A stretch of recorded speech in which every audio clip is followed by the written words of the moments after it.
कांचीपुरम दक्षिण भारत का एक ऐसा शहर जो सैकड़ों वर्षों से अपनी धार्मिक और सांस्कृतिक पहचान सहेज कर रखे हुए है। इसे दक्षिण की काशी भी कहा जाता है और साथ ही यह सनातन धर्म की सप्तपुरियों में से भी एक है। कांचीपुरम अपनी पारंपरिक कांजीवरम सिल्क साड़ियों के लिए वर्ल्ड फेमस है। साड़ी पहनने वाली हर महिला की ख्वाहिश होती है कि उसकी वार्डरोब में कम से कम एक साड़ी कांजीवरम की हो। नमस्कार फ्रेंड्स, मैं हूं Ravinder Bansal. Travel ideas by Ravi में आप सबका स्वागत है। फ्रेंड्स, कुछ समय पहले हमने साउथ इंडिया का टूर किया था और उसी दौरान हम एक दिन के लिए कांचीपुरम भी गए थे। वैसे तो कांचीपुरम में बहुत सारे मंदिर हैं और इसीलिए इसे हजार मंदिरों का शहर भी बोला जाता है, लेकिन हम यहाँ पर कुछ मुख्य मंदिरों में ही दर्शन कर पाए, जो कि कामाक्षी मंदिर, कांची मठ, एकम्बारेश्वर मंदिर और वरदराजा पेरुमल मंदिर हैं। साथ ही साथ हमने कांजीवरम साड़ियों की फेमस शॉप की भी विजिट की। तो आज की वीडियो में हम आपको इन सब की जानकारी देने वाले हैं।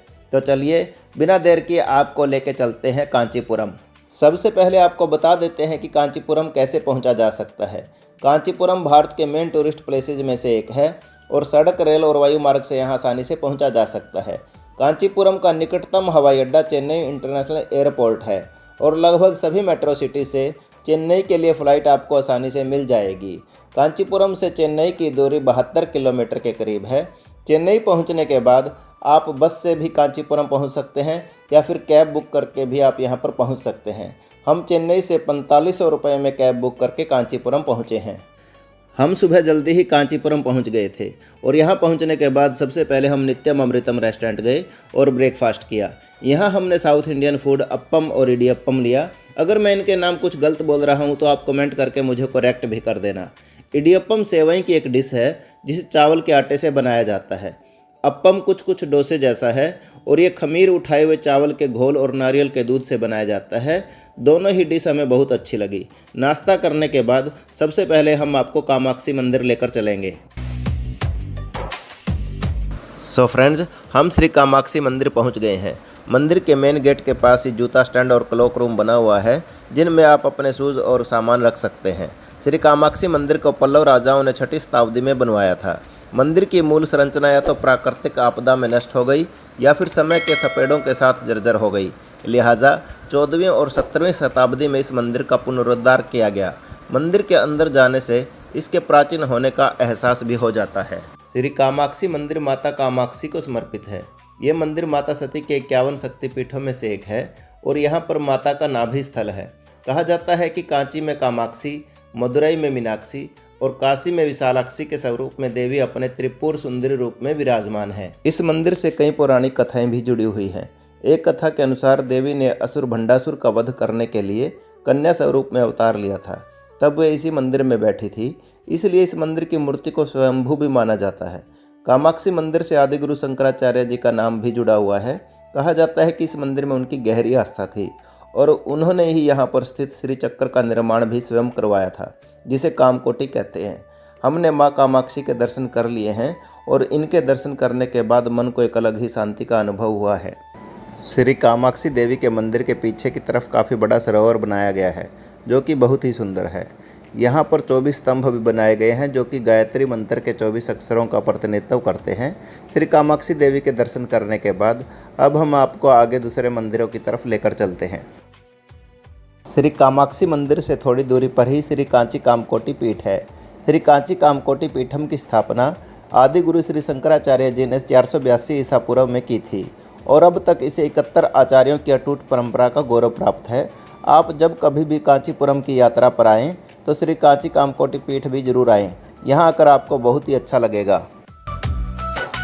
देखिए दोस्तों, अब हम आपको लेकर आए हैं कांचीपुरम के एक और मुख्य मंदिर श्री एकम्बारेश्वर मंदिर में। जब हम यहाँ पर आए तो यहाँ पर रेनोवेशन का काम चल रहा था। आप देख सकते हैं कि इसका गोपुरम कितना विशाल है और इसकी ऊंचाई 190 फीट से भी ज़्यादा है। इस मंदिर का निर्माण सबसे पहले पल्लव राजा महेंद्र वर्मन ने 600 ईस्वी में करवाया था। फिर 9वीं शताब्दी में चोलों ने इस मंदिर का पुनर्निर्माण करवाया और उनके बाद विजयनगर के महान राजा श्री कृष्णदेवराय जी ने 1509 ईस्वी में इस विशाल गोपुरम का निर्माण करवाया था। एकम्बारेश्वर मंदिर का गलियारा काफ़ी बड़ा है और ये दक्षिण भारत के सबसे बड़े मंदिरों में से एक है। मंदिर के गर्भगृह में भगवान शिव का पृथ्वी लिंगम स्थापित है। मंदिर में 1008 छोटे शिवलिंग स्थापित किए गए हैं और 1000 स्तंभों वाला हाल विजयनगर काल की स्थापत्य कला का अद्भुत नमूना है। मंदिर के गर्भगृह में जो पृथ्वी लिंगम स्थापित है उसे एकम्बरेश्वर या अमर वृक्ष का स्वामी कहा जाता है।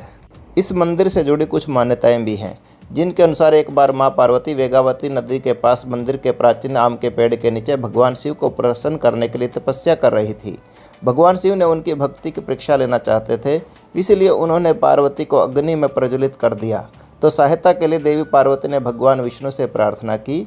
भगवान विष्णु ने भगवान शिव के सिर से चंद्रमा को लिया और उसकी किरणें आम के वृक्ष और पार्वती पर बरसाकर उन्हें ठंडा किया।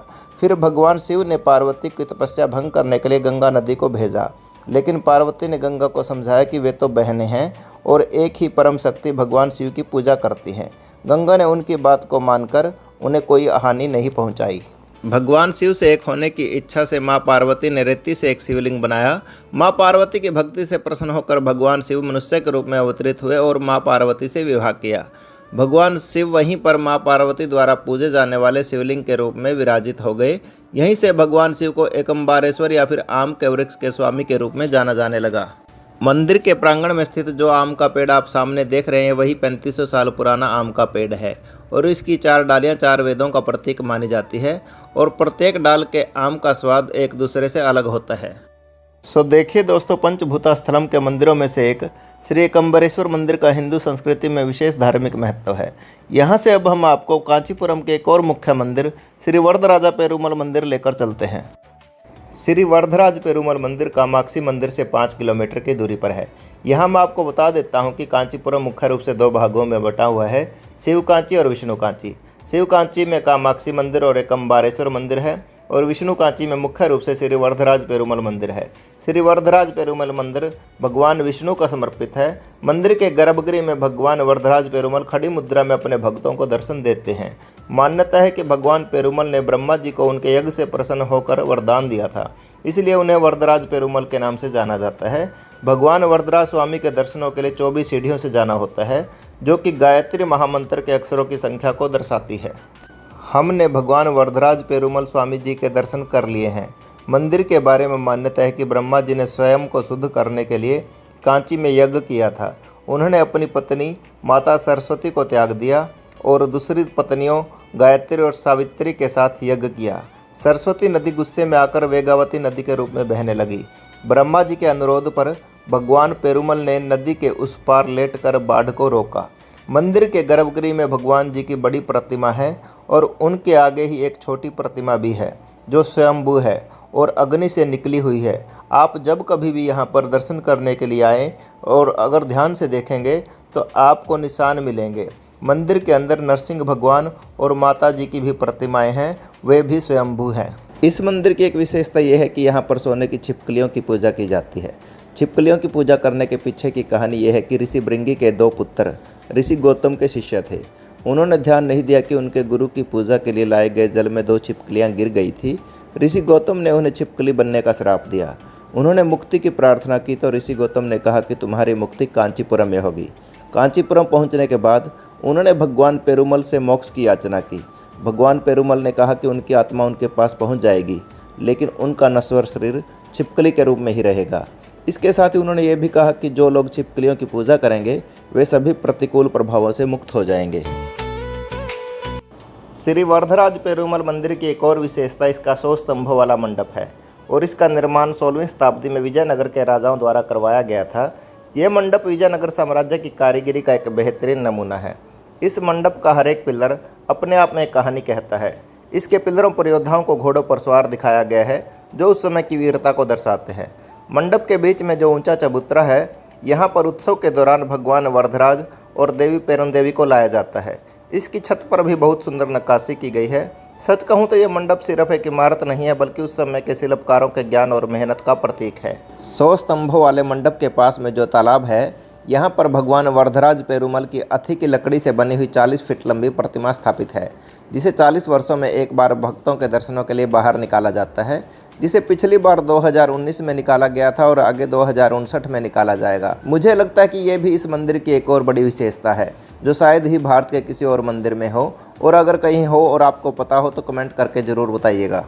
कांचीपुरम के तीनों बड़े मंदिरों में दर्शन करने के बाद हमें बहुत ही अच्छा लगा। देखिए दोस्तों, अगर आप कांचीपुरम आएँ और मंदिरों में दर्शन करने के साथ साथ अगर यहाँ की फेमस कांजीवरम की साड़ियाँ ना खरीदें तो फिर आपका कांचीपुरम आना व्यर्थ हो जाएगा। इन तीनों बड़े मंदिरों में दर्शन करने के बाद अब हम आपको कांजीवरम साड़ियों की फेमस शॉप पर लेकर चलेंगे, लेकिन उससे पहले हम आपको दिखा देते हैं कि कांजीवरम की साड़ियाँ बनती कैसे हैं। हालांकि टाइम की कमी की वजह से हम कांजीवरम साड़ियों की फैक्ट्री में तो विजिट नहीं कर पाए, लेकिन फिर भी आपको इससे थोड़ा आइडिया हो जाएगा कि ये कैसे बनती हैं। इसके बाद हम आपको यहाँ की फेमस शॉप पर लेकर चलेंगे। बीच में 120 है, मतलब टोटल में 4000 धागे हैं इसमें एक साड़ी में। ऐसे जा रहे 4000 धागे।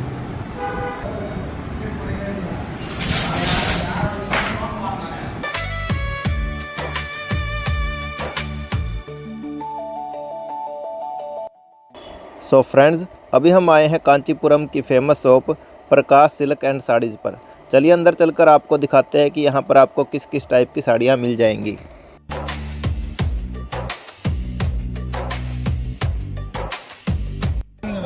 ये वाला प्योर सिल्क स्टार्टिंग रेंज है 4700। ये स्टार्टिंग। ये वाला कांजीपुरम प्योर साड़ी, ये वाला पल्लू जरी वाला प्योर आएंगे, साड़ी प्योर जरी प्योर आएगा। निम्बू रीसेल वाली आएगी, रीसेल वाली गोल्डन जरी रेड आएगा। ये पूरा प्योर जरी। ये देखो, ये वाला ब्लाउज, ये ना प्योर कंची।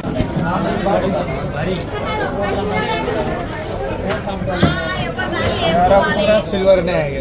इसके बारे में बताओ। पूरा सिल्वर में आएगा। ये पल्लू देखिए, पल्लू बॉडी फुल आएगा। ये वाला बॉर्डर से ये वाला देखो, ये ब्लाउज। और रेंज इसकी 2 लाख 4,000 5 लाख से